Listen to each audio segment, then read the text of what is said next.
जय हिंद फ्रेंड्स, आइए देखते हैं छत्तीसगढ़ में सूबा शासन के बारे में। तो देखिए, सूबा शासन जानने से पहले इसके बारे में कुछ हम बता दे रहे हैं। जब छत्तीसगढ़ में मराठों का साम्राज्य चल रहा था, यानी कि भोसले वंश का साम्राज्य चल रहा था, ठीक, तो भोसले वंश का चल रहा था, इसका मतलब क्या है कि यहाँ जो है बिम्बाजी भोसले आके शासन कर रहे थे छत्तीसगढ़ के रतनपुर से, ठीक है। लेकिन इसके बाद यानी कि जब बिम्बाजी भोसले की मृत्यु होती है तो उनके बाद जो है कोई दूसरा, चाहे चिमणा जी हो चाहे वेंकू जी हो, है ना, कोई भी छत्तीसगढ़ में आके शासन नहीं करना चाह रहे थे, बल्कि वो इनडायरेक्टली रूप से नागपुर से शासन करना चाह रहे थे छत्तीसगढ़ में। तो छत्तीसगढ़ में शासन करने के लिए कोई ना कोई प्रतिनिधि चाहिए इन लोगों को, है ना। तो इन लोगों ने क्या किया, एक प्रतिनिधि स्थापित किया गया जिसको बोला गया सूबा, है ना। मतलब एक प्रतिनिधि के रूप में एक शासन व्यवस्था चालू किया गया, जिस व्यवस्था को बोला गया सूबा शासन व्यवस्था। और व्यवस्था जो है ये चालू किया था वेंको जी के द्वारा, है ना। तो यदि हम इसका जनक मानेंगे, जनक या सूत्रधार, तो हो जाता है वेंको जी भोसले, है ना, वेंको जी भोसले हो जाता है, ठीक। अच्छा, इसमें जो पद होता है ना, पद यानी कि इसका जो मुखिया होता है, या पद बोलेंगे तो पदभार जो होता है वो कहलाता है पद नाम, सॉरी, है ना, पद नाम। ये पद नाम होता है सूबेदार, सूबेदार। अच्छा, ये सूबेदार आखिर बनाया जाएगा किसको, तो जो व्यक्ति ठेकेदार होता है, यानी एक प्रकार से देखा जाना तो एक ठेकेदारी परंपरा होती है ना। जो व्यक्ति जितना ज्यादा पैसा देता है मराठों को, यानी कि भोसले वंश को, उतना ही वो क्या करता है, सूबेदार के लिए योग्य व्यक्ति होता है। इस सूबा का जो है हेड क्वार्टर, है ना, सूबा का है हेड क्वार्टर बनाया गया था रतनपुर को, है ना। तो सूबे का हेड क्वार्टर मिलता है रतनपुर। इसमें हम यदि चलते हैं तो प्रथम पहले नंबर पे जो सूबेदार आता है उसका नाम होता है महिपत राव दिनकर, महिपत राव दिनकर, ठीक है। इसका जो कार्यकाल है ये स्टार्ट होता है 1788 से लेके आपका 1790 तक, है ना। 1788 से लेके 1790 तक शासनकाल चलता है। क्योंकि आपको पता होना चाहिए कि भाई ये जो है पहला क्या हो गया, आपका सूबेदार हो जाता है ना, पहला सूबेदार बनता है छत्तीसगढ़ का पहला सूबेदार महिपत राव दिनकर। जबकि इसके टाइम पे एक यूरोपीय यात्री भी आया था 17 मई 1790 को, है ना। एक विदेशी यात्री आया था जिसका नाम था फॉरेस्टर, विदेशी यात्री, नाम क्या था, फॉरेस्टर, है ना, फॉरेस्टर। ये जो फॉरेस्टर था ये पहले आया था रायपुर में, है ना। रायपुर के जो एरिया था उस एरिया के बारे में देखा, घुमा फिरा, फिर वो चुपचाप यहाँ से चला गया, ठीक। इसके बाद जो है अगला जो सूबेदार आते हैं उसका नाम होता है विट्ठल राव दिनकर, विट्ठल राव दिनकर, है ना। ये विट्ठल राव दिनकर, देखो ये जो 88 से 90 तक चलता है, इसका जो कार्यकाल है ये चलता है 1790 से लेके 1796 ईस्वी तक, है ना। इस बीच क्या होता है, जब महिपत राव के बाद विट्ठल राव दिनकर जब सूबेदार बनता है तो बहुत डर आ जाता है, ठीक है। और डरने के बाद क्या करता है कि भाई ये अपने साथ कई सारे बॉडीगार्ड को लेकर चलता है। ये अकेले कभी नहीं चला, है ना, अकेला नहीं चला है, नहीं इधर उधर गया, बल्कि अपने साथ में लगभग 200 सैनिकों को साथ में ले जाता था, चाहे घोड़ा में जाए, चाहे रेंगत जाए, चाहे पैदल जाए, है ना। जैसे भी हो वो क्या करते थे कि भाई अपने साथ में लेके चलते थे, क्योंकि इसको डर था कि भाई महिपत राव जो है ना आसपास के एरिया को जानता है और कहीं बीच में मुझे ना गचका देगा आदमी को, ठीक है। तो इसीलिए महिपत राव के बाद जो अगला होता है विट्ठल राव, ये पूरा फुल सिक्योरिटी, है ना, यानी कि देखा जाए तो वीआईपी की तरह ये घूमते रहता है, ठीक। इसने जो है ना राजस्व व्यवस्था में परिवर्तन कर दिया, राजस्व व्यवस्था में परिवर्तन, ठीक है। राजस्व व्यवस्था में परिवर्तन किया किस रूप में, तो परगना के रूप में, है ना, परगना के रूप में, या परगना पद्धति जिसको बोलते हैं ना, परगना पद्धति, परगना पद्धति के रूप में परिवर्तन किया। और बताया कि जो परगना होगा ना उसका जो मुखिया होगा, यानी जैसे कि इसमें पद नाम होता है, वैसे परगने का जो प्रमुख होगा उसको हम बोलेंगे कमाविंसदार, कमाविंसदार, ठीक है, कमाविंसदार बोला गया। और इसका जो पद्धति है ना ये स्टार्ट होता है 1790 से, 1790 से और 1818 में ये समाप्त होगा। देखिए जब सूबेदार प्रथा समाप्त होना रहेगा, ठीक है। इसके टाइम पे जैसे कि 17 मई 1790 को विदेशी यात्री आया था, वैसे ही इसके टाइम में भी 13 मई, लेकिन डेट सन जो है वो चेंज होता आता है 1795 में, ठीक। एक जो है यात्री आता है यानी विदेशी यात्री, लेकिन आता ये है रतनपुर में, ठीक है। शुरुआत वाला जो व्यक्ति था फॉरेस्टर, वो आया था रायपुर सिटी में, जबकि इस बार जो है आता है रतनपुर में, जिसका नाम होता है कैप्टन ब्लंट, कैप्टन ब्लंट, ठीक है। कैप्टन ब्लंट रतनपुर आता है और रतनपुर के बारे में बहुत अच्छी अच्छी बातें लिखता है कि भाई रतनपुर में जो है बहुत सारे तालाब दिखाई दिए हैं हमको, और ये भी लिखता है कि रतनपुर के आसपास में गेहूं, गेहूं, गन्ना, है ना, इन सभी और धान, इन सभी की खेती के लिए एक अच्छा जो है उपजाऊ मिट्टी है, ठीक। तो ये सब बताने वाला था ब्लंट, जो विट्ठल राव दिनकर के कार्यकाल में आया हुआ था। इसके बाद यदि हम आगे चलते हैं तो जो परगना है ना, परगना पद्धति में इसने क्या किया, परगना में, है ना, परगना में जो छत्तीसगढ़ था ना, छत्तीसगढ़ को इसने 27 परगना में बांट दिया, ठीक है। तो इतना चीज याद रखिएगा विट्ठल राव दिनकर के बारे में। इसके बाद जो अगला सूबेदार आता है, अगला सूबेदार, इसका नाम होता है भवानी कालू, भवानी कालू, है ना। ये जो भवानी कालू है इसका टाइम चलता है 1796 से 97, ठीक है, 1796 से 97। ऐसा माना जाता है कि पूरे सूबा शासन व्यवस्था में जो सबसे कम समय के कार्यकाल चला था वो भवानी कालू का था, है ना।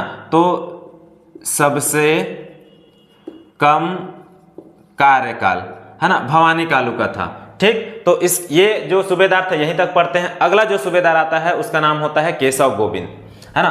तो चौथे नंबर पे हम क्या पढ़ेंगे, केशव गोविंद, ठीक है। जैसे आप लोग को पता है कि भाई जो केशव गोविंद है उस दो नामों से लग रहा है, एक केशव दूसरा गोविंद, तो वैसे इसका कार्यकाल भी चलता है लंबा चौड़ा, है ना।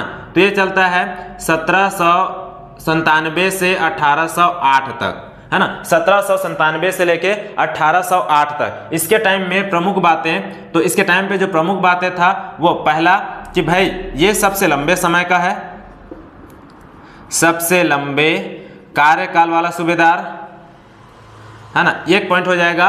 दूसरा पॉइंट हो जाता है कि इसके टाइम पे जो है सरगुजा और छोटा नागपुर के बीच में विद्रोह चालू हो गया था ना।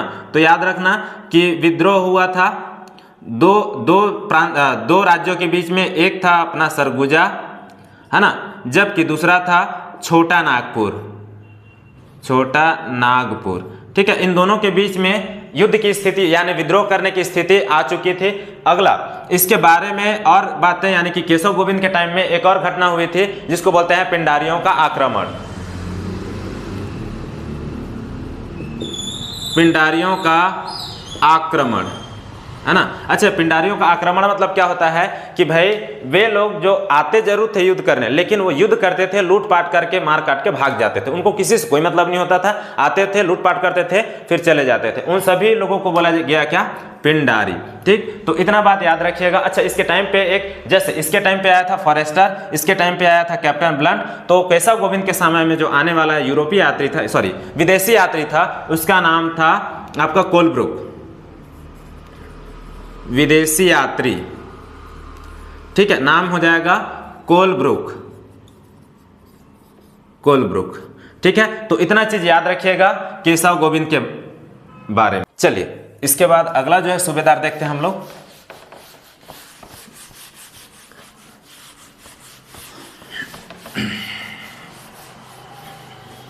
इस बार इधर से देखते हैं। चलो अगला सूबेदार देखते हैं, 5वां नंबर, है ना, बीकाजी गोपाल, ठीक है। बीकाजी गोपाल का जो कार्यकाल है ये चलता है 18 आ गया है, 1809 से लेके 1816 तक, ठीक है। बीकाजी गोपाल 1809 से लेके 1816 तक ये शासन करता है। इसके टाइम पे जो पहला कार्य हुआ था वो था कि विद्रोह, है ना, यानी कि सरगुजा और छोटा छोटा नागपुर, है ना, इन दोनों के बीच में जो विद्रोह चल रहा था, ठीक है, वो शांत हो गया, यानी कि विद्रोह शांत कर लिया गया, है ना, विद्रोह को शांत कर लिया गया। जबकि दूसरा था आपका पिंडारियों का आक्रमण, पिंडारी आक्रमण, ठीक है, ये पिंडारी आक्रमण जो है चरम सीमा पर था, चरम सीमा, ठीक है। तो याद रखिएगा कि भाई चरम सीमा मतलब एकदम खतरनाक रूप ले चुका था पिंडारी लोगों ने, ठीक। तो अगला देखते हैं कि इसके टाइम पे कुछ विशेष घटना याद रखिएगा।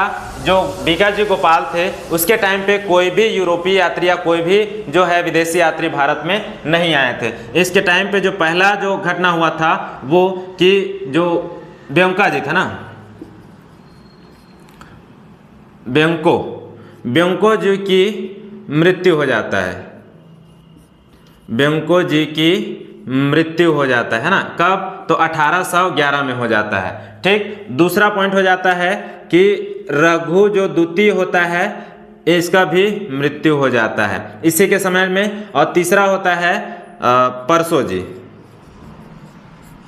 परसो जी, इसका भी मृत्यु हो जाता है इसी ही समय में, ठीक। तो ये तीन प्रमुख घटनाएं थी जो बीकाजी गोपाल से संबंधित है, नीचे वाला ना। लेकिन प्रमुख दो और बातें कि सरगुजा और छोटा नागपुर का जो युद्ध था, विद्रोह था, वो शांत कर दिया गया था, जबकि पिंडारियों का जो आक्रमण था वो चरम सीमा में चढ़ चुका था, ठीक। तो इसके बाद जो है अगला सूबेदार आता है, अगला नंबर, हालांकि एक छोड़ दिया गया है, हाँ, सूबेदार अगला ये हो जाता है आपका सखाराम हरि, है ना। तो सखाराम देखो ये कितना 1816 में समाप्त हुआ है, तो 1817, है ना, सॉरी 1816 में स्टार्ट होता है और 1817 में ये समाप्त करता है, ठीक है। तो ये ज़्यादा नहीं, लगभग 3 माह, है ना, 3 माह ही अपना सूबेदारी गिरी दिखाता है। क्यों? कि तीसरे माह में एक रतनपुर का व्यक्ति होता है, रतनपुर का व्यक्ति जो गोली मार देता है ना, जो इसको गोली मारकर हत्या कर देता है सखाराम हरि को, है ना, ठीक। तो अगला जो शासक आता है इसका नाम है सीताराम टाटिया, ठीक। ये सीताराम टाटिया, इसका जब हम कार्यकाल देखते हैं ना तो इसी बीच में आ जाएगा, ठीक है। यानी कि सखाराम और सीताराम इन दोनों का जो कार्यकाल है 1816 से लेकर 1817 तक होता है, ठीक है। ये जो है इसका जो शासनकाल होता है ये होता है 8 माह का, ठीक। तो ये सभी चीजें हैं जो सीताराम टाटिया तक का था। इसके बाद जो अगला सूबेदार बनता है यादव राव दिनकर, ठीक है। अब नाम से स्पष्ट हो रहा है यादव राव दिनकर शुरुआत में भी स्टार्ट किए थे और अंत में भी समाप्त कर रहे हैं, ठीक है। तो सूबा जो प्रथा होता है, सूबा का अंतिम सूबेदार, ठीक है, सूबा का अंतिम सूबेदार के नाम से जाना जाता है यादव राव को। क्यों? क्योंकि जब नागपुर में एक कमिश्नर आया था ना जिसका नाम था जेनकिंस, ठीक है, तो नागपुर का कमिश्नर जेनकिंस, ठीक। ये जेनकिंस ने क्या किया कि जो सूबा प्रथा था ना, सूबेदार वाला प्रथा, उसको समाप्त कर दिया गया, ठीक। अब बोला कि भाई यहाँ जब सूबेदार प्रथा ही समाप्त हो चुका है तो यहाँ तो कोई ना कोई प्रथा चालू करना पड़ेगा ना। तो इसने एक नया पद लाया जिसका नाम था अधीक्षक,